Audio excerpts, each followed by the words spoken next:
Hello everybody! I'm going to read you a book today called The Emperor's Egg by Martin Jenkins.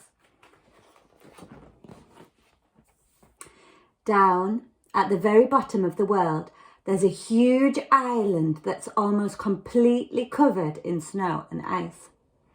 It's called Antarctica, and it's the coldest, windiest place on Earth.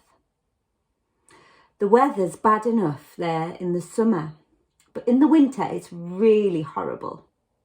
It's hard to imagine anything actually living there. But wait, what's that shape over there? It can't be. Yes, it's a penguin. It's not just any old penguin either. It's a male emperor penguin, the biggest penguin in the world. And he's doing a very important job. He's looking after his egg. Male emperor penguins are about 1.3 meters tall. The females are a little smaller. He didn't lay the egg himself, of course. His mate did that a few weeks ago. But very soon afterwards, she turned around and waddled off to the sea. That's where female emperor penguins spend most of the winter, swimming about, getting as fat as they can, eating as much as they can, and generally having a really nice time, as far as you can tell. Emperor penguins mainly eat fish, squid, and tiny shrimp-like animals called krill, which leaves the father penguin stuck on the ice with his egg. Now, the most important thing about egg sitting is stopping your egg from getting cold. Inside the egg, a penguin chick is starting to grow. If the egg gets cold, the chick will die. That means it has to be kept off the ice and out of the wind. And what better way to do that than to rest it on your feet and tuck it right up in your tummy, which is just what the father does.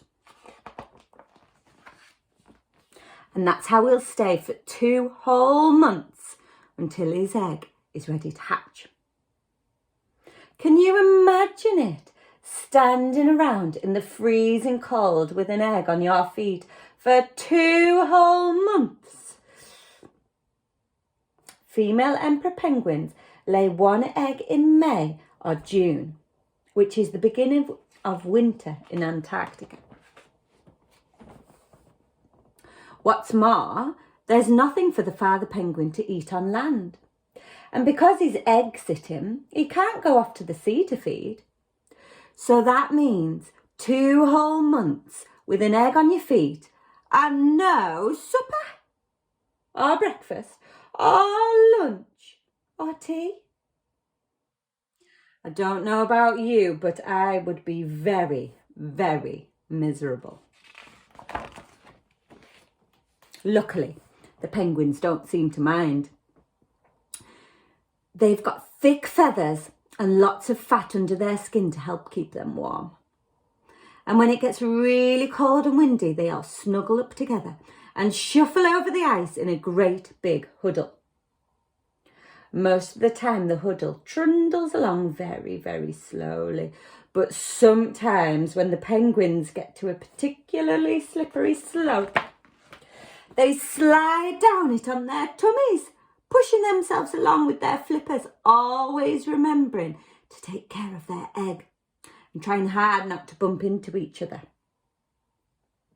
Even though the males keep the egg tucked right up under their tummies while they slide, it sometimes rolls out and breaks. And that's how the father penguin spends the winter, until one day he hears a chip, chip, chip. His egg is starting to hatch. It takes a day or so, but finally the egg cracks right open and out pops a penguin chick.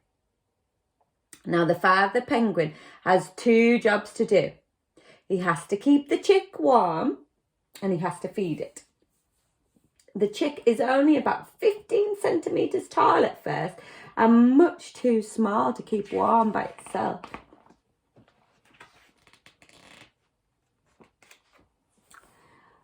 But what should he feed it on? The chick is too small to be taken off to sea to catch food, and it can't be left behind on the ice. Well, deep down in the father penguin's throat, there's a pouch where he makes something rather like milk. And that's what he feeds to his hungry chick. The father can only make enough milky stuff to feed his chick for a couple of weeks.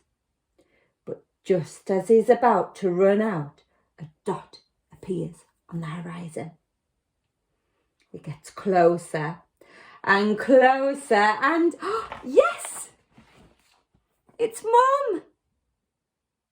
She starts trumpeting, hello!